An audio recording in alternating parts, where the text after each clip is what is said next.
Sports stories, one of my favorite segments of the week. Now, this is an interesting one. You ever been to a game and heard the voice? I think they call it the voice of God, is it? That I've been called that, yeah. Have you been called God before? It's better than a compliment I've ever been given. Chris Davis, good to have you Greetings, here, man. sir. How are you? And you're also a blogger and doing stuff with Sports Domination. Good to have you on the show, man. This is fun to have these kind of conversations. So, your story of landing. First of all, where are you doing the games? Right now, I do games for Albion FC, Orange County FC, two minor league soccer teams, Point Loma Nazarene University, and Grossmont College. Cool. So you're covering a lot. Pretty much everything. Yeah, covering a lot of ground.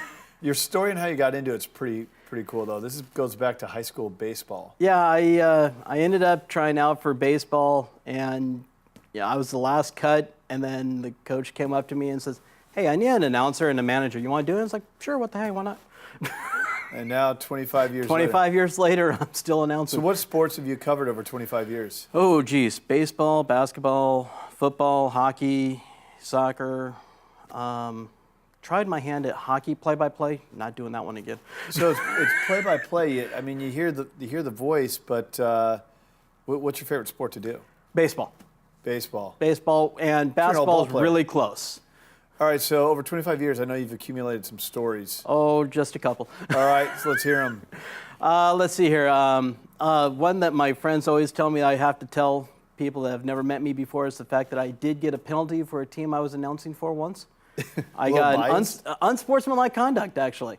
The referees, it was a junior varsity game at a high school, and the referees had signaled timeout to this one team 4 times, so I, on the mic, said, "Timeout," whatever team it was, their 4th of the half. Referees huddled together. I thought, okay, they're going to throw a flag for too many penalties or too many timeouts. Too many timeouts, like the Chris Webber back in the Fab 5 days. Unsportsmanlike conduct on the announcer. For saying that? For saying that. So the team actually got a penalty. So the team ended up getting backed up 15 yards. It was not a big deal. We were up by 30 points. So you're like more hated than the punter at this point in time. I actually got on the headset to the head coach via the coaching system, and I said, that's what they were signaling. He's like, yeah, they're morons. Did they they end never up losing the game? No. We ended up winning by like 15. So no David Frecker writes for Sports Domination. Yes, sir. And he's like, man, this guy's got all kinds of stories. I mean, he's like, you got to ask him about the almost being ejected from a game, yes. The funniest moment behind the mic, the strangest location that you've announced from, your proudest moment. Like, you've been through some serious experiences here. So rattle off some more stories of things you've seen. This is all San Diego based. All San Diego based. I used to announce for a semi-pro baseball team during the summer, and they're up at Barone Indian Reservation. And the funniest thing is one summer, probably about middle of game 1, it was a doubleheader.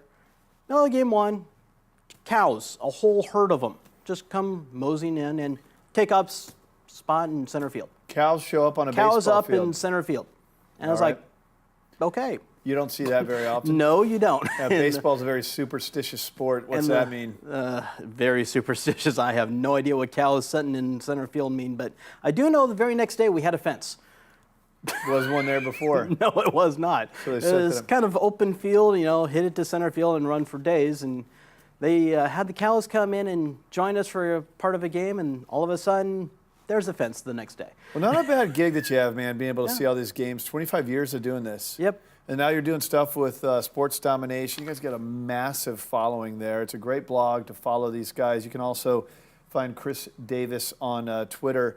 What's next for you?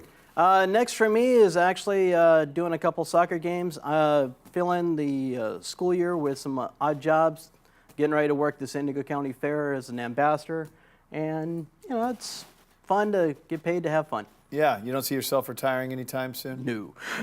And what's next for the blog with Sports Domination? For the blog, we're just going to plow along. Got a few teams that we covered during the summer, and then right back to San Diego State in the fall. You know what's really cool about you guys is, there's a camaraderie in sports, competition in sports, and I think people are really bummed out about the loss of the Chargers, of the fact that the Padres aren't exactly the greatest team in Major League Baseball, but there's really cool stories around San Diego, from the football league with the cops and the firefighters to the women's dance team, and I mean, there's so many different charities that are putting together these cool organizations that you can go out, have some fun, and still teach your kid sports. You don't necessarily need the Chargers here to do that. No, and you know, the Chargers are great. They still support the community, even though a lot of people don't like that. They do. And so it's, you know, I never really rooted for them, I'll be honest with you. But I'm glad that they still help out the community. All right, man. Well, thanks for all you do. Fun having you on the show. Hope our audience can follow your guys' blog. You guys got a massive following there. Good to have you on the show. All right, that's all for guest interviews today. We're going to go wrap the show up, coming up here in just a moment.